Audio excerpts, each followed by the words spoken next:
Okay, and let's see. I guess before you all call in, we'll talk a little bit about a global pandemic that is sweeping the nation. Well, actually sweeping the world, and it's just, it's amazing. This has to be the deadliest, most infectious disease that I've ever seen. And this pandemic, this disease is called racism. And this thing has been going on for quite a while. And it's something that we need to eradicate because it's destroying not only the planet, but this republic.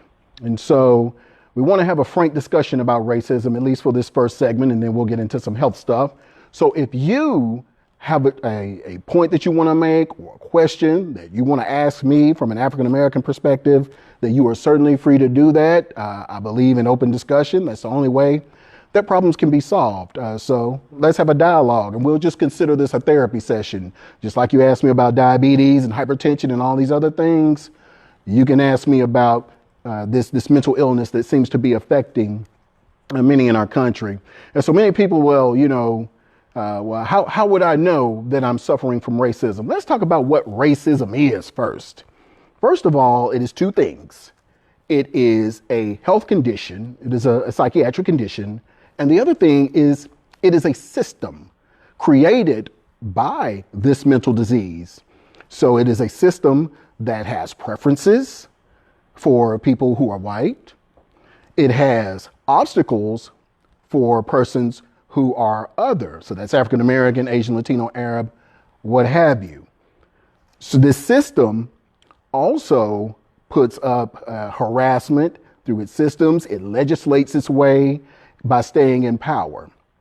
So let's talk about the mental manifestations, if we will.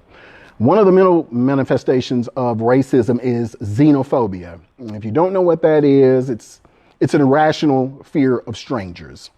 And so when you talk to many people who are like this, most of them, I think they've had very little exposure to African Americans, to Middle Easterners or Latin persons, excuse me.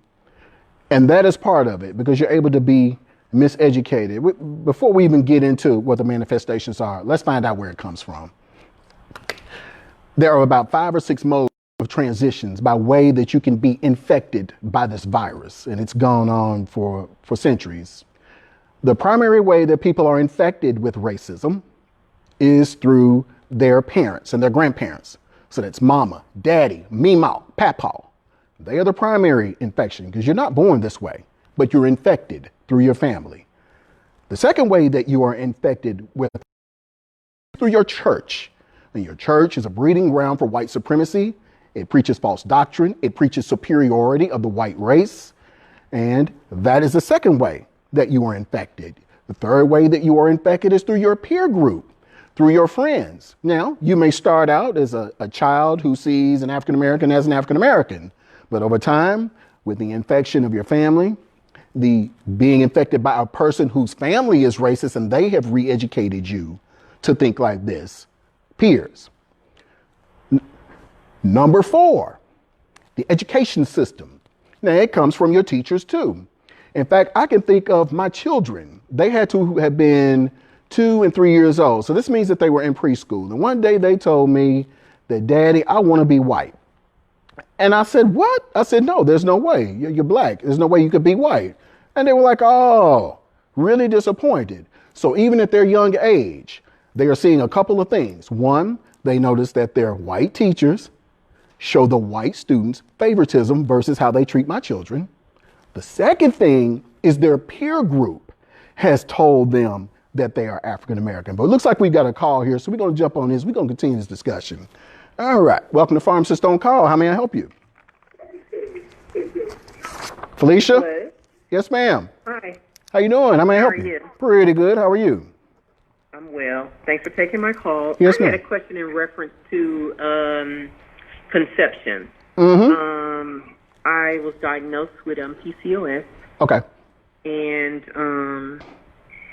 I recently did a test where they see if your tubes were not blocked, and they were not blocked. Okay. But I'm still having issues with conceiving, so I was wondering, was there any vitamins or supplements to take to help with conception? Yeah, actually, there is a prescription medication called clomethine. Do you have an OBGYN that you're seeing?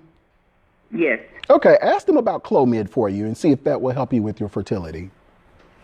Okay. Is there anything natural to take? You could probably try something maybe hormone modulating, like either and now, and this is just a wild guess, probably maybe ashwagandha or something like that that would balance out the hormone levels. My guess, but I would probably go, if you want to go prescription wise, I would go with Clomid. And I can also put you in touch with a fertility specialist here in Nashville. This guy is probably top 2 or 3 fertility specialists in the country. So call me at the Okay. store if you have a question, and and I'll put you in touch with him. But Clomid, Okay. ask your doctor about Clomid if they think that will be a good option for you. Okay. I appreciate it. Thanks for taking my call. Have a good night. Yes, ma'am. You too. All righty. Bye bye. Pharmacist on call. May I help you? Hello. Pharmacist on call. May I help you? Yes. I was wanting to comment on the racism. The guy on television was talking about how long it's been going on and how it got started. Yes, ma'am. And yeah, I just wanted to say that it's a lot of self-righteous people in the world, and it's a lot of people that just hate. And I understand why it is, but to one Christian from another, I think that if I had a problem with someone's race, I'd go to God about it, because He made all of us. And I think that it's going to take God to solve the problems. The Bible says that we cannot direct our own steps. And the last few weeks, I can see that the Bible is being fulfilled. He's right. It's people destroying our city. They're not concerned about, what all of us is going through right now. None of us is exempt from the coronavirus, tornadoes. It's so much going on. And murder has always been going on. It doesn't make any difference if it was George Floyd, which I hate that happened. I don't believe it should have happened.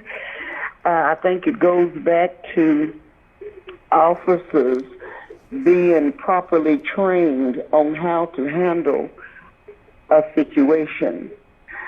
And anger gets in the way of doing your job, then maybe that's just not the job for you, because once someone loses their life, you can't go back and change it. It only takes a second for someone to lose their life, and it takes years to fix it, and you still can't bring them back. Even if they are found guilty and they go to jail for 25 years or they are put to death, it's not going to bring back the one life that was taken. I don't believe that it should be a life for a life, but it should be true and righteous judgment. But God said that revenge belongs to Him, saith the Lord. So it also tells us to be patient and wait on Him. So all of that beautiful riot walk that they done today, nobody lost their life. I prayed about that and I thanked God for it. But it could have been like it was a few nights ago. People lose control out of anger and they do things that they regret the next day. So I'm just saying, the way to make change, everyone that's in that march that's old enough to be registered to vote need to make sure that they are registered to vote, and they need to make sure they take 10 people with them. If all of those people that marched in that walk would go down to those polls and vote, then they can get some change. Walking, abusing, destroying, and killing don't make it happen. It's a way to get attention, but they need to get registered and vote.